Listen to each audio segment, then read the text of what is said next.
KGF Kantara ಅನ್ನದಾತರ ಜೊತೆ ಕೈ ಜೋಡಿಸಿದರ ಆಕ್ಷನ್ ಪ್ರಿನ್ಸ್ ಧ್ರುವ ಸರ್ಜಾ. ಹೊಂಬಾಳೆ ಬ್ಯಾನರ್ನಲ್ಲಿ ನಿರ್ಮಾಣಗೊಳ್ಳಲಿದ್ದ ಬಹದ್ದೂರ್ ಸಿನಿಮಾ. ಮಫ್ತಿ ನರ್ತನ್ ಜೊತೆ ಕೇಳಿ ಬರ್ತಿದೆ ದೇವರ ಸಾರಥಿ ಕೊರಟಾಲ ಶಿವ ಹೆಸರು.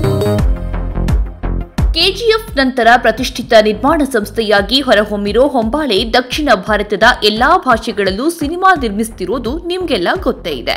ಸಲಾರ್ ಸೀಕ್ವೆಲ್, ರಘುತಾತ, ಟೈಸನ್ ಜೊತೆ ಹಲವು ಪ್ಯಾನ್ ಇಂಡಿಯಾ ಪ್ರಾಜೆಕ್ಟ್ಗೆ ಕೈ ಹಾಕಿರೋ ಹೊಂಬಾಳೆ ಕನ್ನಡದಲ್ಲಿ ಯುವ ಬಘೀರ ಚಿತ್ರಕ್ಕೆ ಬಂಡವಾಳ ಹೂಡಿದೆ.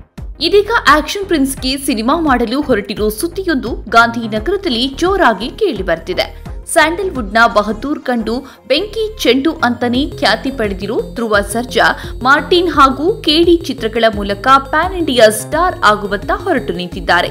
ಇದೇ ಹೊತ್ತಿಗೆ ಪ್ರತಿಷ್ಠಿತ ಹೊಂಬಾಳೆ ಸಂಸ್ಥೆ ಭರ್ಜರಿ ಹೀರೋಗೆ ಅದ್ದೂರಿ ಸಿನಿಮಾ ಮಾಡೋದಕ್ಕೆ ಮುಂದಾಗಿರೋ ಸುದ್ದಿ ಬಿಗ್ ಬ್ರೇಕಿಂಗ್ ನ್ಯೂಸ್ ಆಗಿದೆ. ಈಗಾಗಲೇ ಧ್ರುವ ಸರ್ಜಾ ಜೊತೆ ಮೊದಲ ಹಂತದ ಮಾತುಕತೆ ಮುಗಿಸಿದ್ಯಂತೆ. ಫಸ್ಟ್ ಮೀಟಿಂಗ್ ನಲ್ಲಿ ಒಂದಿಷ್ಟು ವಿಚಾರಗಳನ್ನ ಫೈನಲ್ ಮಾಡಿರುವ ನಿರ್ಮಾಣ ಸಂಸ್ಥೆ ಈಗ ಮುಂದುವರಿದ ಭಾಗದ ಕೆಲಸಗಳಲ್ಲಿ ಬ್ಯುಸಿಯಾಗಿರುವುದಾಗಿ ಸುದ್ದಿ ಹೊರಬಿದ್ದಿದೆ. ಇಂಟ್ರೆಸ್ಟಿಂಗ್ ಅಂದ್ರೆ ಹೊಂಬಾಳೆ ಜೊತೆಗಿನ ಅದ್ದೂರಿ ಹೀರೋ ಸಿನಿಮಾಗೆ ಮಫ್ತಿ ಖ್ಯಾತಿಯ ನರ್ತನ್ ಹೆಸರು ಕೇಳಿ ಬರ್ತಿದೆ. ಸದ್ಯ ನರ್ತನ್ ಹ್ಯಾಟ್ರಿಕ್ ಹೀರೋ ಶಿವರಾಜ್ ಕುಮಾರ್ ಜೊತೆ ಭೈರತಿ ರಣಗಲ್ ಚಿತ್ರದಲ್ಲಿ ಬ್ಯುಸಿಯಾಗಿದ್ದಾರೆ. ಮಫ್ತಿ ಸಿನಿಮಾದ ಪ್ರೀಕ್ವೆಲ್ ಇದಾಗಿರೋದ್ರಿಂದ ಈ ಚಿತ್ರದ ಮೇಲೆ ನಿರೀಕ್ಷೆ ಬಾನೆತ್ತರದಲ್ಲಿದೆ. ಹೀಗಿರುವಾಗಲೇ ನರ್ತನ್ ಹೆಸರು ಬೆಂಕಿ ಚೆಂಡಿನ ಪ್ರಾಜೆಕ್ಟ್ ಜೊತೆ ಸೇರಿಕೊಂಡಿದೆ. ಭೈರತಿ ರಣಗಲ್ ಬಳಿಕ ರಾಮ್ ಚರಣ್ ಜೊತೆಗೆ ಸಿನಿಮಾ ಮಾಡ್ತಾರೆ ಅನ್ನೋ ಟಾಕ್ ಇದೆ. ಆದ್ರೆ ಇನ್ನೂ ಅನೌನ್ಸ್ ಆಗಿಲ್ಲ. ಹಾಗೇನಾದ್ರೂ ನರ್ತನ್ ರಾಮ್ ಚರಣ್ ಸಿನಿಮಾ ಮಾಡಿದ್ರೆ ಪ್ಲಾನ್ ಬಿಗೆ ಹೊಂಬಾಳೆ ರೆಡಿ ಆಗ್ತಿದೆ. ಜೂನಿಯರ್ ಎನ್ಟಿಆರ್ ಜೊತೆಗೆ ಸದ್ಯ ದೇವರ ಕೆಲಸ ಮುಗಿಸಿರುವ ಕೊರಟಾಲ ಶಿವ ಜೊತೆ ಕೂಡ ಸಿನಿಮಾ ಮಾಡುವ ತಯಾರಿ ಆಗ್ತಿದೆ. ದೇವರ ಮುಗಿದ್ಮೇಲೆ ಧ್ರುವ ಜೊತೆ ಶಿವ ಸೇರುವ ಲಕ್ಷಣಗಳು ಕೂಡ ಕಾಣಿಸ್ತಿದೆ. ಈ ಇಬ್ಬರು ಡೈರೆಕ್ಟರ್ಗಳಲ್ಲಿ ಧ್ರುವ ಸಿನಿಮಾಗೆ ಆಕ್ಷನ್ ಕಟ್ ಹೇಳುವವರು ಯಾರು ಅನ್ನೋದು ಸದ್ಯದ ಪ್ರಶ್ನೆ. ಪೊಗರು ಮೂಲಕ ಪ್ಯಾನ್ ಇಂಡಿಯಾದಲ್ಲಿ ಅದೃಷ್ಟ ಪರೀಕ್ಷೆ ಮಾಡಿದ್ರು ಧ್ರುವ.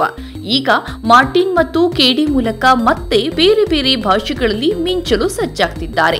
ಕೆಡಿ 2 ಬಗ್ಗೆ ಕೂಡ ಟಾಕ್ ಜೋರಾಗಿದೆ. ಜೋಗಿ ಪ್ರೇಮ್ ಕೂಡ ಪಾರ್ಟ್ 2 ಬಗ್ಗೆ ಕೆಲಸ ಮಾಡ್ತಿದ್ದಾರೆ. ಈ ವರ್ಷ ಧ್ರುವ ಸರ್ಜಾ ಅಭಿನಯದ 2 ಸಿನಿಮಾಗಳು ಥಿಯೇಟರ್ಗೆ ಎಂಟ್ರಿ ಕೊಡೋದು ಪಕ್ಕಾ ಆಗಿದೆ. ಮಾಸ್ ಅಭಿಮಾನಿ ಬಳಗ ಹೊಂದಿರುವ ಧ್ರುವ ಸಿನಿಮಾಗಳನ್ನು ಅದ್ಭುತವಾಗಿ ನಿರ್ಮಿಸಿ ಜನರಿಗೆ ತಲುಪಿಸುವ ಹೊಂಬಾಳೆ ಸಂಸ್ಥೆ. ಇವರಿಬ್ಬರ ಕಾಂಬೋ ಬಹಳಷ್ಟು ನಿರೀಕ್ಷೆಗಳನ್ನ ಹುಟ್ಟುಹಾಕಿದೆ. ಈ ಜೋಡಿ ಮೂಲಕ ಮತ್ತೊಂದು super duper PAN India cinema ಬರಲಿ ಅನ್ನೋದು ಕನ್ನಡ ಸಿನಿ ಪ್ರೇಕ್ಷಕರ ನಿರೀಕ್ಷೆ. ಮುಂದಿನ ದಿನಗಳಲ್ಲಿ ಈ ಬಗ್ಗೆ ಅಫಿಷಿಯಲ್ ಅನೌನ್ಸ್ಮೆಂಟ್ ಕೂಡ ನಿಮ್ಮ ಮುಂದೆ ಬರಲಿದೆ.